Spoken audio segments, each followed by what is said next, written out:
Добро вечер, почитувани слушатели. Вие слушате емисијата Гласот на вистината, која што се емитува, се разбира, еднаш неделно.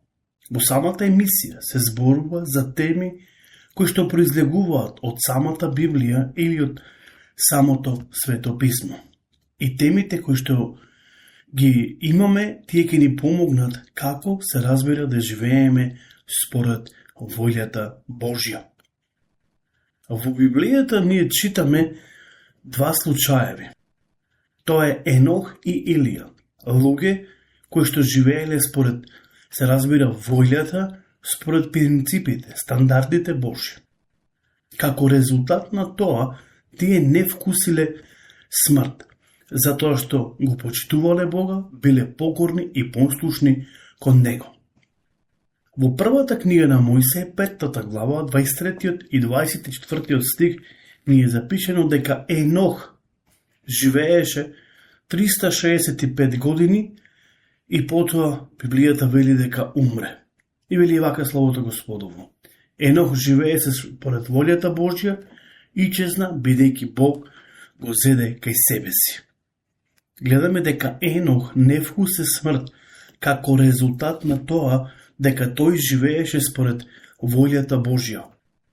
Подоцна читаме во Библијата, тоа е всушност во Стариот Завет, гледаме како уште една личност, која се викаше Илија, живееше според, се разбира, волјата Божја. Читаме дека Бог прати огнена кочија и го зеде кај себе.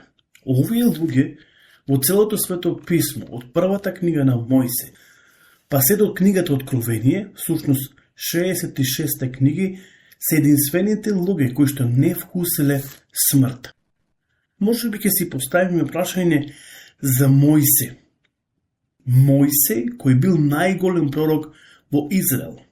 Дури до денеска Мојсеј се третира како најголем пророк во Израел. Но, меѓутоа, Библијата зборува дека Бог го зеде и го погреба. И дури ни е опишано каде е тој погребан. Но подоцна во Новиот Завет гледаме како на Исус му се јавуваат Илија и Мојсеј за да го известат како тој треба да пострада и како треба да го откупи, се разбира, човештвото. И не само тоа, туку и учениците на Исуса Христа биле сведоци за овој неверојатен настан, за овој прекрасен настан. Тие имаа можност од Стариот Завет да ги видат Илија и Мојсеј, кои говорат со Господ Исус Христос. Така да, можеме да видиме дека сепак и Мојсеј е човекот кој не вкуси смрт, иако вели Библијата дека Бог го погреба. И тука постојат многу работи за кои што може би во иднина повеќе ќе зборуваме по прашање, се разбира, на Мојсеј.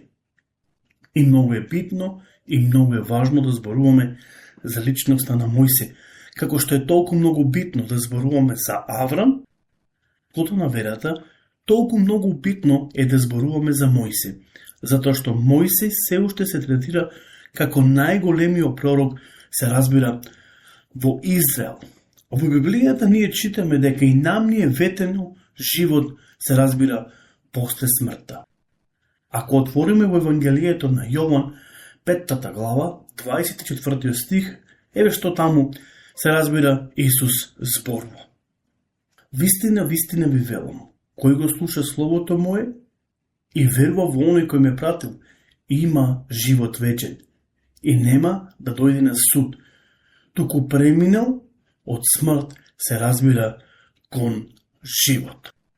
Потоа ќе отвориме во Евангелието на Јован, 14 глава, ќе читаме од 1 па се до, се разбира, до 3. Значи, Евангелие на Јован, можеме заедно да отвориме, 14 глава, тоа е всушност доста познатата глава во Евангелието на Јован, каде што Исус разговара со своите ученици и каде што учениците, се разбира, му поставуваат прашање на Господ Исус Христос.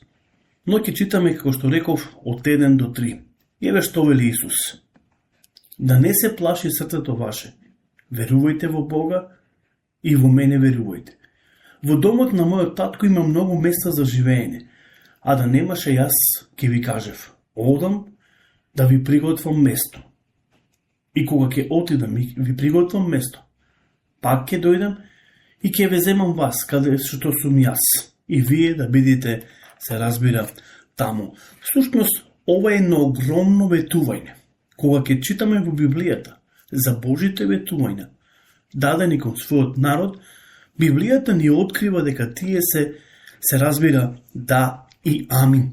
Исус овде им ветува на учениците дека тој повторно ќе дојди, всушност му открива дека тој ќе си замени при својот небесен татко, но дека нема да ги остави сираци и дека тој ќе се врати повторно за да ги земе и тие да бидат оному каде што се разбира, оному каде што е и тој. Кога ќе го читаме Откровението, ќе видиме каква е улогата на Духот Свети, ќе видиме кој е младоженецот, но исто така ќе видиме кој е невестата. Библијата зборува дека црквата всушност е невестата и улогата на Духот Свети е како девер, дека една ден ќе дојде кога Духот Свети, како девер, ќе ја пренеси невестата пред младоженецот и се разбира младоженецот во Библијата е опишан Исус Христос. Значи, не помалку и за нас значи тоа ветување кое беше дадено на учениците од страна на Господ, се разбира Исус Христос.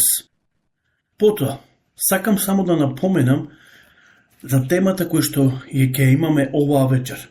Ние зборуваме за една прекрасна, се разбира, прекрасна тема. Дали Библијата е се уште актуелна? Ако добро забележавте, ние имаме 12 емисии посветени на оваа прашање. Дали Библијата е се уште актуелна?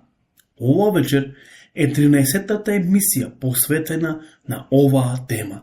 Дали Библијата е се уште, се разбира, актуелна?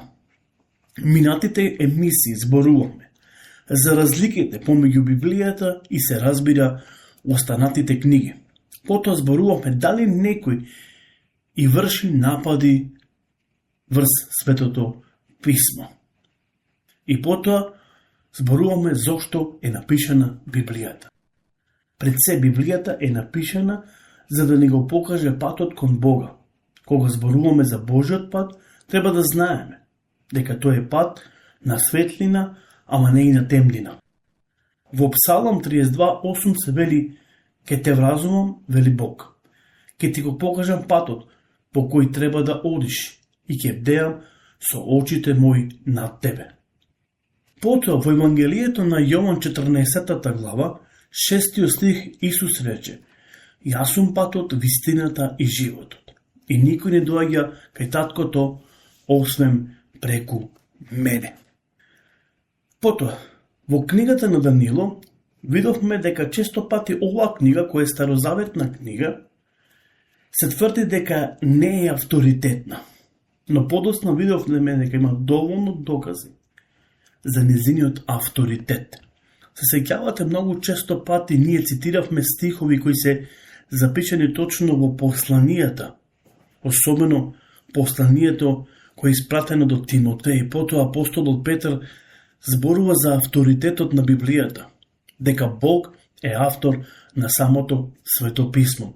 Иако луѓето денеска зборуваат за нејзиниот авторитет, дека таа не е авторитетна, зошто?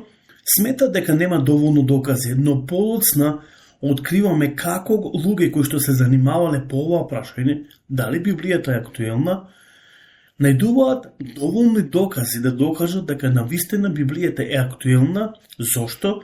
Затоа што е од Бога и таа е авторитетна. Библијата сама по себе е авторитетна, таа е Божи збор. Исто така, 5 книги на Мојсе се најкритикуваните книги од Стариот Завет. Меѓутоа, Исус сведочи дека Мојсе ги напишал тие книги. Ние можеме да отвориме во Евангелието на Јован, 7 глава, 19 се разбира стих. И еве таму што ни е запишано. За не ви го даде Мојсе законот, но некој од вас не го исполнува законот. Зошто сакате да ме убијате? Еве ќе го цитирам уште еднаш овој стих кој ни е запишан во Евангелието на Јован, 7 глава, 19 стих, вели: зар не би го даде Мојсе законот? Всушност, овде самиот Исус го потврдува, се разбира, писателот го потврдува дека е самиот Мојсе. И сега што се случува понатаму? Под поимот закон се подразбира за сите 5 книги на Мојсе или Тората, како што ги нарекуваат денеска, се разбира, евреите. Значи, евреите ги нарекуваат Тора и тие се 5 книги на Мојсе. Модерните теолози би било морално да го променат својот став, што се однесува до авторитетот на овие книги. Ако сакате да се разбира културите од Божиот суд. Јован Крстител еднаш му рече на теолозите од времето, односно на фарисеите и садукеите: змиски рожби, кој ви кажа да бегате од гневот што иде?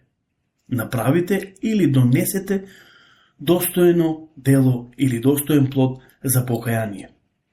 Повеќето луѓе кои не сакаат да признаат дека Библијата е веродостојна, се плашат да не ги нарекуваат само модерни или старо модерни и не сакаат да бидат исмејувани, се разбира. Потоа, сепак Исус Христос однапред кажал дека вистинските христијани ќе бидат исмејувани, се разбира, и не само исмејувани, туку и малтретирани, па дури фрлени или убиени од неверниците или од страна на луѓето заради својата вера. Многу модерни теолози се обидуваат да создават или да направат ново евангелие. Еве што вели, се разбира, апостолот Павле до Галатјаните, 1 глава, 8 стих. Проклет да биде секој што ќе ви проповеда радосна вест поинаква од она што ви ја проповедаме ние. Па макар да е тоа некој од нас или да е ангел, се разбира, од небото. Значи, ако некој дојди и ви проповеда друго евангелие, да биде за вас анатема, која значи проклет да биде ако некој дојде. Па дури Павле нагласува таму многу јасно и гласно, вели дури ангел Божи да слези од небото и ви проповеда некој друго евангелие, да биде анатема, или таквиот човек или таквата личност, се разбира, да биде проклета. Евангелието, се разбира, е Божјо дело. И тука треба да застанеме. И добро да запамтиме дека Евангелието е Божјо дело. Тоа е радосна вест за сите нас. Всушност, радосна вест за целиот свет. Имавме емисии, всушност, за Божјото раѓање.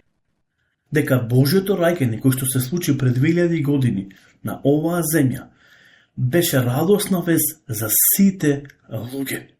Точно, Евангелието е радосна вест за сите нас.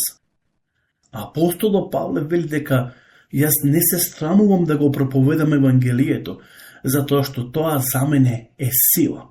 Има моќ, има сила да направи промена во животите на луѓето.